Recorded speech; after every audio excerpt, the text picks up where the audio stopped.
Class, how you doing today? This is Mr. Wallington. We are back for week 5. Man, this class is just like zipping right on by, isn't it? This week we're going to look at cybersecurity roles and some of the threat actors.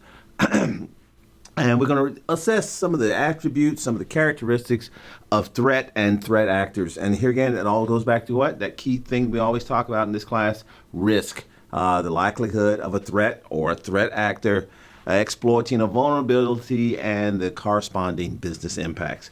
So a couple of things we'll look at when we think about our learning objectives this week.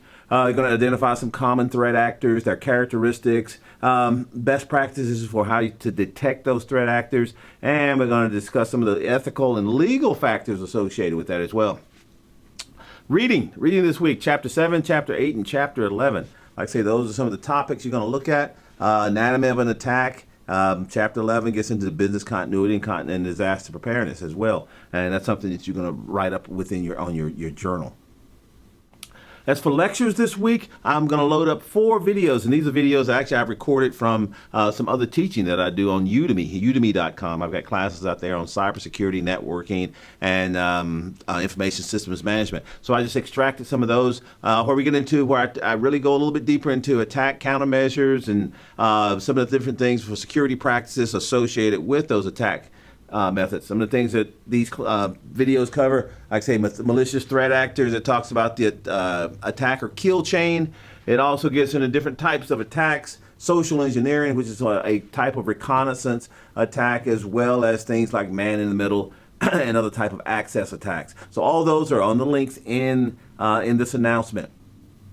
This week, also, you're going to do your Project 3 milestone. Okay, with Project 3, it's really 2 parts. You have the milestones this week, and basically with that, that's you're going to go through this checklist or this Design 8 template, as it's called, and you're going to answer these different questions about detection, characterization, and responses. And what this is doing is getting you really kind of help you with your technical part of the project, which is actually due in week 7. Now, next in week 6, I'm gonna send out the scenarios. I'm gonna provide a couple of different scenarios that you can use to select from to actually complete the project itself. This week is just the milestones, right? You're just gonna complete this. Next week you get the scenario, and then the project is due in week 7. I know, kind of a little bit confusing. It stretches out across 3 weeks. This week also, like I say, you're going to update your journal topics. We're going to talk about in your journal cryptographic applications, business continuity planning, disaster recovery, and roles and responsibilities with respect to backups. So also to kind of help you out with this, I'm going to just really kind of walk through some of these topics with you this week myself. I'll give you kind of a high level overview of those topics. With respect to business continuity planning, BCP, and disaster recovery planning. Those 2 are very closely related, but they are 2 separate things. Yes, 2 separate things. But it all comes down to, in that whole umbrella of disaster preparedness and how to be ready, and how to ensure that your business that you support is ready to survive some type of event, incident, whether it's a natural event, it could be a malicious event, it could be an accidental event, many different types of things, So when we think about these 2, this is how I like to try to explain it, the difference between a BCP, your business continuity plan, and your DRIP, or your disaster repair response plan, recovery plan. The BCP, that's how you're going to continue to operate after an event happens. How do you keep business going? Because you just shouldn't just have to just stop, we're done, unless it's catastrophic. Now, in those cases, unless you have a hot site somewhere in another state, your business may be done. You get a EF5 hurricane, a tornado or a Cat 5 hurricane, you may be done and have to start over from scratch. But we're talking more about, localized things that you're able to recover from. So when we think about the BCP, here you look at your business management procedures, business continuity strategy, how you do risk assessments so that you can continue to operate even after an event occurs. Now, the DRIP, the DRP, your disaster recovery plan, that's how you manage and recover and restore your critical assets after an event. That's getting into your emergency management procedures. This is where your backup, recovery, do you have a hot site, warm site, cold site? How do you do those types of things? How do you recover It brings systems back online gracefully. If after a power loss or something like that. So that's the basic difference between the two. So when we look at a BCP, there's about four areas that we always, four principles that govern that BCP, right? How to keep your business running. We call scope and planning. I mean, people don't plan to fail. They fail to plan. So you talk about the scope and the initiation. That's where you want to create what is the scope and the elements you need to ensure that your business is up and running. And a lot of times that comes down to identifying what are your critical assets, what are your critical data, and early before an incident happens, so that you can be able to recover those, but not only just recover them, but also have a backup plan that you can go to so you can keep business continuity, keep running. And that involves a BIA, a business impact assessment. That's where you assess your different business units, your production facilities, your finance department, wherever it may be, and understand the impact of any type of disruptive event. And then you kind of do an assessment. Well, what happens if? Kind of the walk through the what happened if scenarios. And then from that's where you develop a continuity plan. That is always based on your BIA, right? So now that you understand your business model, now you can get a plan together, and then you exercise that plan, right? Once you get it approved, you always want to have some type of training, business continuity planning training, desktop procedures, things like that in place that you walk through some of these scenarios. So that's your BCP. Now, when we look at our DRIP, this is really where you're going to start addressing different assets, all the assets within your organization. Now, whether you got cloud resources, your LAN, WAN servers, all your telecommunications, people, which is a huge resource. You want to be able to address. When I say people, not hire and fire, but their duties. And in case of a disaster, all these people, you're going to operate from here now. You can operate from home. Whatever it may be. So those are the kind of things that are included in that disaster recovery plan. Then once you pull these pieces together, that's where you can do risk mitigation. So you can start looking at different things and start looking at probabilities and impacts, right? So let's say if you're looking at server disk failures, occurrence probabilities could be low. I don't know, I'd say maybe high. But what happens when it does is the impact, boom, very high. So you can now come up with your risk assessment plan and risk mitigation strategy. So in a nutshell, that's what we're talking about when we think about the BCP and the DRP, right? How to keep business running after an event, and how to recover and restore those. Another area, like I said, within your journal, and this is a topic many times we don't talk a lot about or really teach a lot. And again, man, you can go really deep in cryptographic fundamentals. But this is across the top, just skimming right across the top, trying to get just a refamiliarization or refresher, or an intro if you haven't been around encryption, cryptography. Now, when we think about cryptography, what is that? That is the science of encrypting information. Okay, there's a little bit difference in terminology between cryptography and encryption. So, but either way, what does it do? It scrambles data so that only somebody who's authorized to see it is able to unscramble it. So, kind of looking at it from a process, you start off with what? Plain text, right? You got plain text. Then you have some way of encrypting that text. Now it's called ciphertext, meaning that it's been scrambled in a way that's unreadable, that's unusable, unless you have the key, right? That's the key that you can decrypt and bring it back to plain text. I mean, that is your cryptographic cycle with encryption, decryption. Now, what does it support? Really all of those: confidentiality, integrity, access control, authorization, non-repudiation. That's a big one, that non-repudiation piece. We'll talk about that a little bit more. Now, two types of encryption that we talk about: symmetric and asymmetric. If you think about the word symmetric, something that is symmetrical, what do you think? Yeah, both sides look alike. They mirror each other. Now, with symmetrical encryption, it uses the same key to encrypt and to decrypt your data. So that example I just gave, basically the same thing. This is an example of symmetric encryption. The key that's used to encrypt is the same key that's needed to decrypt. And sometimes you may hear that called private key encryption. Now, anyone with the key is able to encrypt and decrypt. So that means you got to do what? Really protect the key. And encryption, that's what's we're really protecting, is the key, not so much the algorithm. Encryption algorithms are known across the, pretty much wide the world known. However, it's the key. that's important. No different than, locks for your house. I mean, house locks, they're basically the same, right? You go to Home Depot and they got a wall full of locks. And you can get all those locks, and they're basically the exact same lock. So nobody is hiding anything with locks. What do we control is that key, right? Because the key set for your lock is different than the key set for all the other locks in there. Now, one of the things, but because of that, it's a good thing. It makes encryption fast and relatively inexpensive. But what it does do, it increases the ability to the workload associated with distributing keys and managing keys. That's the big issue. Okay, let me take a military example. Let's say that I'm stationed in Norfolk, Virginia, at Langley Air Force Base, and I need to encrypt something and send it to Europe, to a base in Germany that you may be stationed at, Ramstein Air Force Base. Well, for me to do that, I have to be sure that I have a secure means of getting that key from Langley Air Force Base in Virginia all the way to Germany. So you see now key distribution now, and every so often, let's say that key is compromised, or let's say that I want to send it to 10 different bases, some in Germany, some in England, some in Turkey, some in Saudi Arabia, and some in Japan.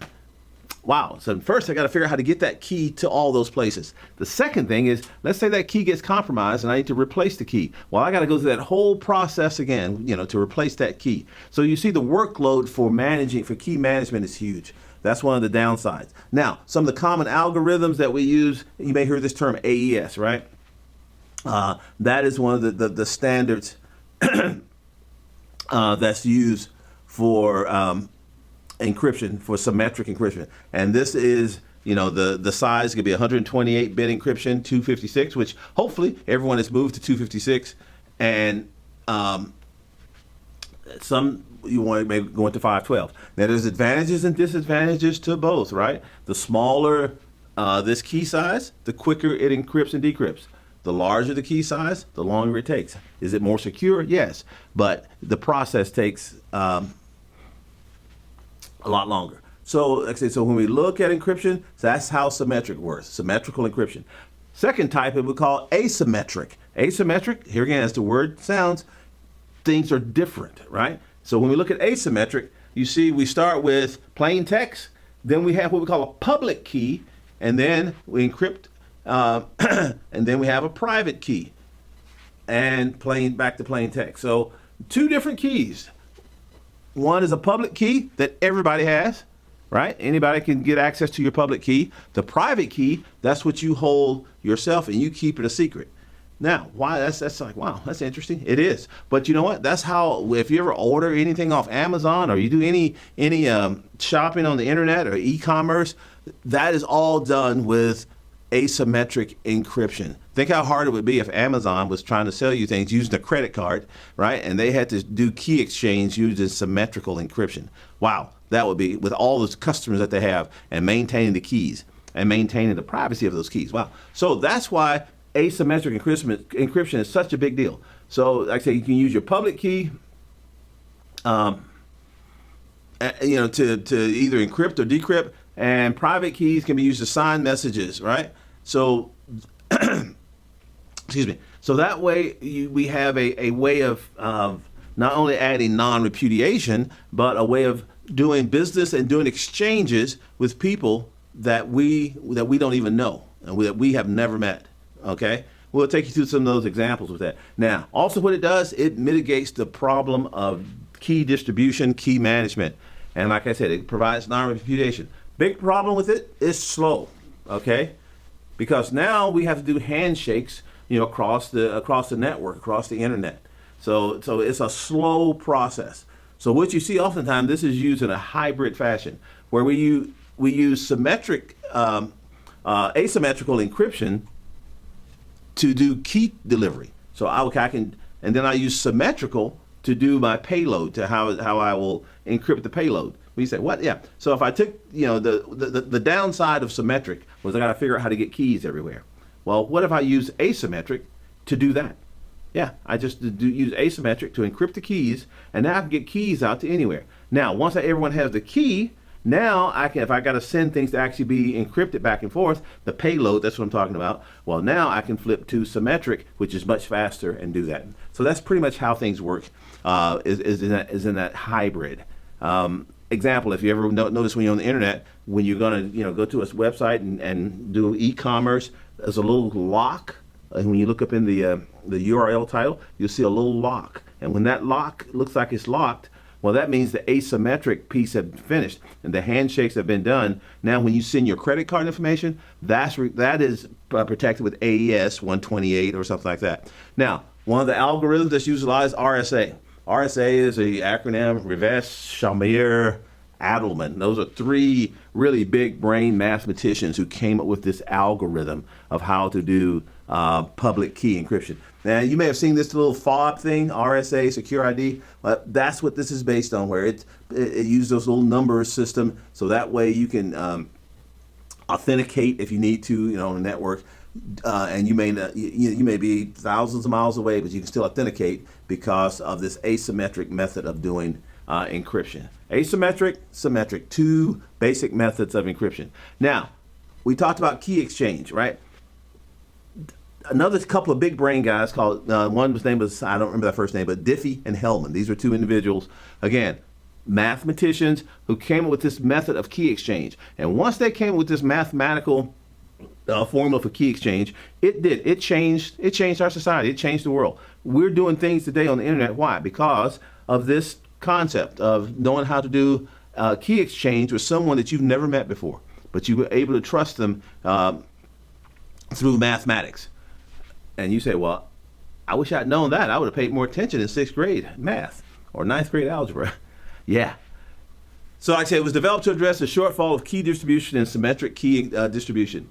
Enables two people to receive a symmetric key securely without a previous relationship. So now I can share my key with someone around the world, or Amazon, or Google, or Temu, or wherever I may shop. We do key exchanges all the time. Every time you do a transaction, you're doing a key exchange with that e-commerce site, Lowe's, Home Depot online, wherever it is. So that's what's happening in the background. And it also able to generate session keys for secure symmetric encryption. So now, when you look on your network at certain protocols like Radius and Kerberos and all these, how you authenticate on the network, it's all done with session keys. So every time your computer, you want to set up a session between your computer and the server to authenticate, that session key is done securely, with TLS or if you want to SSH. All of these secure protocols, they operate using this Diffie-Hellman key exchange. So I'm going to give you a very simplistic example of how this works. Okay, this is just from a analogy perspective, and trust me, it does not look like the math completely in the back end. All right, so it's really based on sharing a common number. So I'll walk you through this. All right, step one. Here's what happened. You have two individuals, user A and user B, and they want to exchange keys and they don't know each other. So what happens first? And this is all done with your computer, right? Your computer is doing these handshakes in the background with these algorithms that we never see up front. All right, the first thing happens is both users, they pick a common number. For this example, we're going to use the number 2, right? Here's a common number that both A and B share. And the computers, the two computers does a pseudo-random generation of that number when this process starts, all right? So here's the number 2, all right? They agree on that. Second thing that happens, user A selects a random number. User B selects a random number. User A selects 4. User B selects the number 5. 2 random numbers, right? And it could be any number. Now what happens in step 3? So user A, excuse me. And I'm sorry, going back to step 2, that random number is sent to both parties. So user A sends that number 4 to user B. User B sends the random number 5 to user A. Now they both raise, just using exponents, exponential notation, they raise their number to the same, to use the power that was sent. So if you see that first number was 2 to the 4, is 16. He raises this 2 to the 4, 16. Second guy uses 5. He raises 2 to the 5, which is 32. That 32 is sent. That 16 is sent. Now what happens, pretty interestingly, user A raises 32 to his random number, which is 4, and you see what it gives you? 1,048,567. User B raises the number that he received from user A by his random number, right? 16. 16 raised to the 5th gives you the same number. Now, both users have a shared secret key. Now you have a number that's secret because it was built on a random or pseudo-random generated number. Now, once you get a secret key, now you can, we've just exchanged keys between the two. Now both ends have the same key. Now we can use that key to do the encryption and go what we talked about previously. So like I said, this is a very simplified example, but that's how through mathematics, through exponents, and the thing I'm not really talking about here, there's prime number generation in the background and other things going on, but through the sharing of exponents, how we can take a common number, generate a common key, but that both of them are secret and no way to guess those numbers because of the randomness that was built in. Yeah, pretty tricky there, right? Pretty cool. Let's talk about digital signatures. Okay, so now that we understand how we can exchange keys, we can use this asymmetric encryption to do digital signatures. So first thing we want to talk about is how we would encrypt something. All right, here's two people, Alice and Bob. Alice and Bob are very popular in the asymmetric encryption world, whoever they are. All right, so if you look at this example, right? Alice, she's got a secret message, and what she's going to do is how can she send this message, encrypt it, and send it to Bob so that only Bob can open it? Well, what she does, she gets Bob's public key, right? And remember, that public key is accessible by anybody. So she's got Bob's public key, and she encrypts this message with Bob's public key. She sends the message to Bob. Bob gets the message, right? So Bob, he has his private key, which was kept secret. Now he should be able to de-encrypt that message. Let's say if there's a guy in the middle, Tom. Tom received that message. Would he be able to open it? No, unless he has Bob's private key. But otherwise, no one should ever be able to open that message except Bob, because there's a mathematical relationship very similar to what we just talked about there between Bob's private key and Bob's public key. They know each other. But one can be given out to the world, the other is kept secret. Now, how will we do a digital signature? How can Bob verify that that message was sent from Alice? Good question. Good question. So what happens? Alice, what she will do, she will sign a message with her private key. She's not encrypting it, okay? But she's just doing a digital signature of that message with her private key, and she sends it to Bob. Bob is able to verify the signature with Alice's public key because he has Alice's public key. And now he said, yes, these two keys align. Now he doesn't have Alice's private key, but the public key says, yes, I know that private key. And that is what a digital signature is, and that's how we can do non-repudiation, right? Non-repudiation. So that way Bob can say, yes, for certainty that was Alice or someone with Alice's private key that sent me this message. Last type of encryption we're going to talk about is what we call hashing. What is hashing? Hashing is not sitting in Turkey smoking drugs. Hash, in this perspective, is one-way encryption, all right? It's called one-way encryption, meaning I encrypt, but I'm unable to decrypt, okay? So and the hash, what it does, and I kind of give this example. It takes an input message of any length, and it runs it through this encryption algorithm. And that algorithm is always going to spit out a fixed length output. It's called the hash digest. Different types of algorithms we use, SHA 160, 256, or MD5, message digest 5. And that is actually going away. We're trying to move to SHA because it's a longer digest. Now, what happens? So let's say if I run the word fox through this hash function. Well, it's going to give me a checksum. That's going to be a certain number of digits, So this is an 8-digit hash.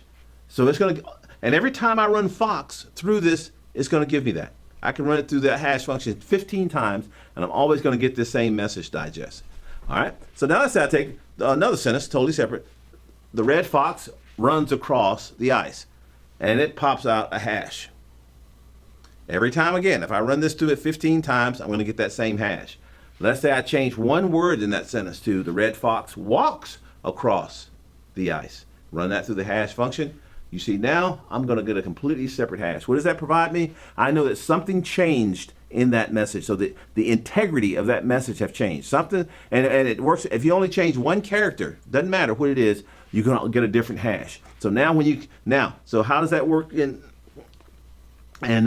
real speed? Well, many times I can take a message, I'm going to send it to someone, I want to be sure it's verified, or the integrity hadn't changed, so I will run a hash, run it through a hash function like SHA-256 or 160. Then I take my hash sum, attach it to the message, and I send it.